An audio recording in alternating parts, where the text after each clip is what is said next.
اس قسم کی محفلوں میں یہ عاجز ایک مثال دے کر بات سمجھانے کی کوشش کرتا ہے۔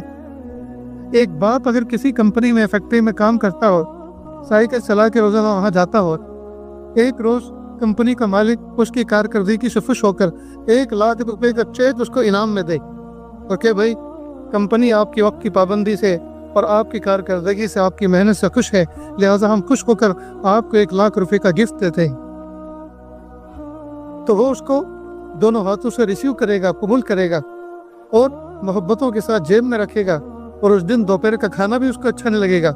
سائیکل چلا کر گھر آئے گا اور بیوی کو کہے گا کہ نیک بخت دیکھ، اللہ پاک نے مجھے 1,00,000 روپے کا چیک عطا فرمایا، زندگی میں کبھی 1,00,000 روپے کا چیک انہیں دیکھا بھی نہیں تھا۔ بیوی بھی خوش ہوتی ہے، شوہر بھی خوش ہوتا ہے، اور شوہر بیوی سے کہتا ہے کہ دیکھو کل اتوار ہے، مثلاً کل بینک بند ہے، پرسوں میں اس کو بینک پہ ڈالوں گا اور اس کو کیش کرواؤں گا، لہذا تم اس کو ذرا سنبھال کے رکھو۔ تو وہ بچوں کی ماں شوہر کی بیوی کیا کرتی ہے، ایک چھوٹے سے لفافے میں اس کو رکھتی ہے، کور میں رکھتی ہے، جس کی قیمت مشکل سے 4 آنے 8 آنے ہوتی ہے۔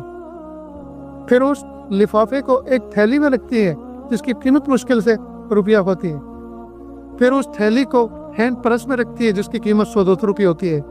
پھر گودریج کے الماری میں اس کو رکھ کر تالا لگا کر چابی کی حفاظت دل و جان سے کرتی ہے۔ تو اصل تو کس کی حفاظت کرنا مقصود ہے؟ 1,00,000 روپے کی چیک کی، لیکن 1,00,000 روپے کی چیک کے ضمن میں 4 آنے 8 آنے کے لفافے کی بھی حفاظت ہو رہی ہے۔ کس کے طفیل؟ چیک کے طفیل۔ 1 روپے کی پنی کی تھیلی کی حفاظت ہو رہی ہے، چیک کے طفیل۔ 200 روپے کی ہینڈ پرس کی بھی حفاظت ہو رہی ہے، چیک کے طفیل۔ جی تو اصل حفاظت تو کرنا ہے چیک کی، لیکن چیک کے ساتھ ساتھ چیک جن جن سی چیزوں سے وابستہ ہے ان تمام چیزوں کی حفاظت ہو رہی ہے۔ اب آئیے اللہ پاک نے قرآن پاک کو فرمایا اِنَّا نَحْنُ نَزَّلْنَا الذِّكْرَ وَإِنَّا لَهُ لَحَافِظُونَ، ہم نے قرآن پاک کو نازل کیا، ہم ہی اس کی حفاظت کرنے والے ہیں۔ تو اصل تو اللہ پاک نے ذمہ داری لی ہے قرآن پاک کی حفاظت کی، لیکن یہ دنیا دارالاسباب ہے، یہاں ہر چیز کسی نہ کسی سبب کے ساتھ جڑی ہے۔ مثال کے طور پر روزی اللہ ہی دیتے ہیں، رزق اللہ ہی دیتے ہیں، غلہ اللہ ہی دیتے ہیں، لیکن اللہ تعالیٰ نے اس عالم اسباب میں غلہ دینے کا ایک طریقہ بتا دیا کہ تم ایک بیج ڈالو، کھیت کو جوت کر اس میں کھاد پانی ڈال کر ایک بیج ڈالو جی، اور میں اس کو 100 دانے کر کے لوٹانا میرا کام ہے۔